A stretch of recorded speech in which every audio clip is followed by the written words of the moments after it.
Menstrual cups के साथ तीन समस्याएं हैं। पहला, जब आप उसको लगाते हैं और हेवी फ्लो वाले दिन में अगर वो जल्दी जल्दी भर रहा है तो आप उसको हमेशा, अगर आप घर पे रह रहे हैं और दो तीन आपने रखा हुआ है तब तो फिर भी ठीक है, नहीं तो आप उसको बार बार वॉश करने की फैसिलिटी नहीं मिलेगी। और उसका हम्म। रिकमेंडेशन ये होता है कि जब भी आप उसको वॉश करें तो उसको आप हम्म। गर्म पानी से वॉश करें और उसको सैनिटाइज करें। तो एक तो ये हम्म। समस्या आती है।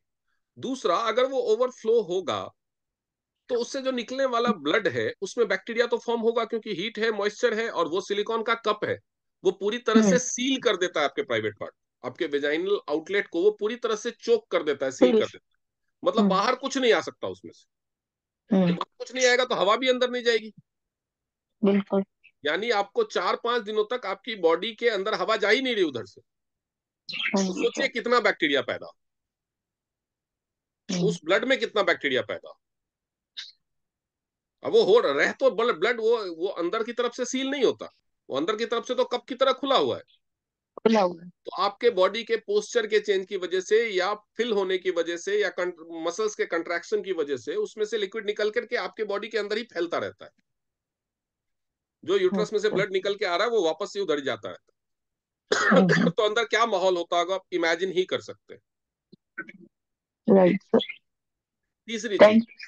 अगर ऑक्सीजन नहीं जा रहा है तो बैक्टीरिया प्रोडक्शन कैसे रोकोगे? सबसे मेन कल्प्रिट तो वही है ना, हम्म। क्योंकि मेंस्ट्रुअल कप अगर लगा हुआ है तो हवा तो नहीं जाएगी। Very good. तो बैक्टीरिया प्रोडक्शन कैसे रोकेंगे? किसका जवाब पूछ लीजिए, जो भी मेंस्ट्रुअल कप के फैंस है।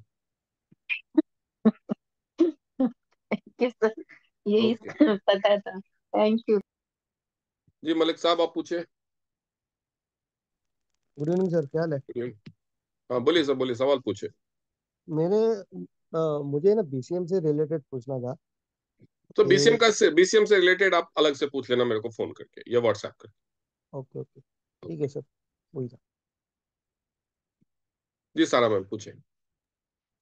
जी सर, वो आप अभी अपने ब्रेसलेट की डेमो की बात की थी ना, तो आप कल वहां बताने वाले हैं ना, तो उसकी पॉइंट्स जरा बता दीजिएगा ताकि अपन को सामने वाला अगर सवाल करे तो अगर बता। बताऊंगा तो मैं रिकॉर्ड कर लूंगा, अगर मैंने बोला, नहीं तो कल सेशन में बताऊंगा।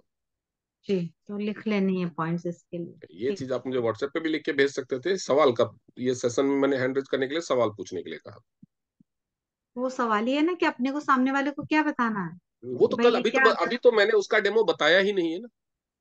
ठीक है सर, थैंक यू। अभी तो वैसे तो कोई हैंड रेज करके पूछेगा टूथपेस्ट में क्या बताना है। I am yet to tell about that. No problem. Thank you. कि बीसीएम का तो मैंने आज बता दिया। मलिक साहब आप पूछ ही लीजिए, बीसीएम के बारे में भी सबको पता चल जाएगा। क्या डाउट था आपका बीसीएम के बारे में, Mohammed Malik? I think he has left. Anyways, वो मुझे व्हाट्सएप पे पूछ लेंगे, अगर रिलेवेंट क्वेश्चन होगा तो कल मैं उसको कवर कर लूंगा। कल अगर हम सेशन करते हैं तो हम उसमें क्या क्या कवर करेंगे, और जो डेमो होगा उसमें भी कवर करेंगे। डेमो में बहुत सारे लोगों का मैसेज आया हुआ मैंने देखा, सर दिख नहीं रहा है, दिख नहीं रहा है, दिख नहीं रहा है। तो बेसिकली आपको देखना नहीं है, जो एकदम नए लोग हैं उनको तो देखना चाहिए था, लेकिन अगर नहीं दिखा है तो आप लाइव वाला जो मैं वीडियो बनाऊंगा तो उसको मैं और भी बेहतर करने की कोशिश करूंगा।